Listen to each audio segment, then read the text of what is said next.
আসসালামু আলাইকুম। মই আমিনা ইয়াসমিন। মই আজি আপোনালোকৰ মাজলৈ নতুন এটা বিষয় লৈ আহিলোঁ। আপুনি যিমানেই এক্সপাৰ্ট নাথাকক কিয়, আপুনি যদি সেই কামৰ A to Z জানি সেই বিষয়ে সিদ্ধান্ত লয়, তেতিয়াহে তাৰ ফল উত্তম হ'ব। আপুনি যিটো কাম ভালকৈ জানে তাকহে কৰিব। যিটো কেতিয়াও কৰা নাই, শিকা নাই বা আপোনাৰ সেই বিষয়ে জ্ঞান বা অভিজ্ঞতা নাই, তাক কৰিবলৈ কেতিয়াও নাযাব। কাৰণ আপোনাৰ জ্ঞানৰ অভাৱৰ ফলত যদি কাৰোবাৰ কোনো ক্ষতি হয় বা বিপদ হোৱাৰ সম্ভাৱনা থাকে, তেনেহ'লে সিহঁতৰো ক্ষতি হ'ব, আপোনাৰো বেয়া লাগিব। সেইবুলি আপুনি বহি নাথাকিব, আপোনাৰ সিদ্ধান্ত প্ৰয়োগ কৰিব। যেতিয়া আপোনাৰ গাঁৱত কোনো সমস্যা দেখা দিব, তেতিয়া আপুনি নিজৰ জ্ঞান বুদ্ধি প্ৰয়োগ কৰি ৰাইজৰ জীৱন বচাবলৈ চেষ্টা কৰিব।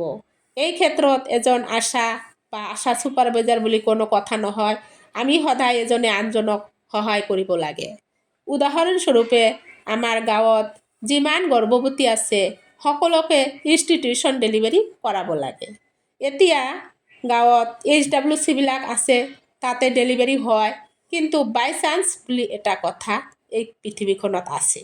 যদি হঠাৎ ঘৰত ডেলিভাৰী হৈ যায় আৰু মাকজনীৰ অভাৰ ব্লিডিং হৈ থাকে বা মাকজনী মূৰ্ছা গৈ থাকে, এই ক্ষেত্ৰত এজনী আশা হিচাপে তাইৰ মেইন দায়িত্ব হ'ব ইমিডিয়েট যিমান সোনকালে পাৰে হস্পিটেল ৰেফাৰ কৰা।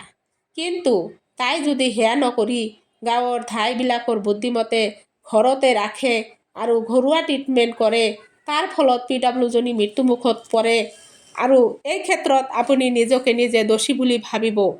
সেইকাৰণে আমি যিমান সোনকালে পাৰোঁ এনেকুৱা পৰিস্থিতিত ৰেফাৰৰ ব্যৱস্থা কৰিব লাগে। আকৌ এটা নৱজাতকৰ ক্ষেত্ৰতো তেনেকুৱা হ'ব পাৰে। গতিকে এজনী আশাই যেতিয়াই HBNC ভিজিটত যাব, তেতিয়াই যদি বাচ্চাটোৰ কোনো ডেঞ্জাৰ চিন দেখা পায়, লগে লগে ৰেফাৰৰ ব্যৱস্থা কৰিব লাগে। এনেকুৱা ক্ষেত্ৰত অৱহেলা বা সিদ্ধান্ত লোৱাত ডিলে কৰিব নালাগে।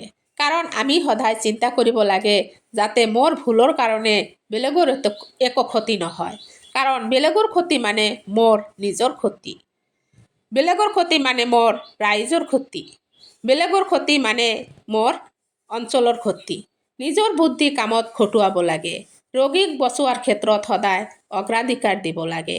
এনেকুৱা বিপদৰ সময়ত ভাবিব লাগে যে স্বাস্থ্যকেন্দ্ৰ বহুত দূৰত, কিন্তু যাবই লাগিব।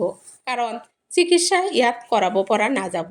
গতিকে বাই হুক অৰ বাই ক্ৰুক যিকোনো প্ৰকাৰে যাবই লাগিব, ট্ৰিটমেণ্ট কৰিবই লাগিব।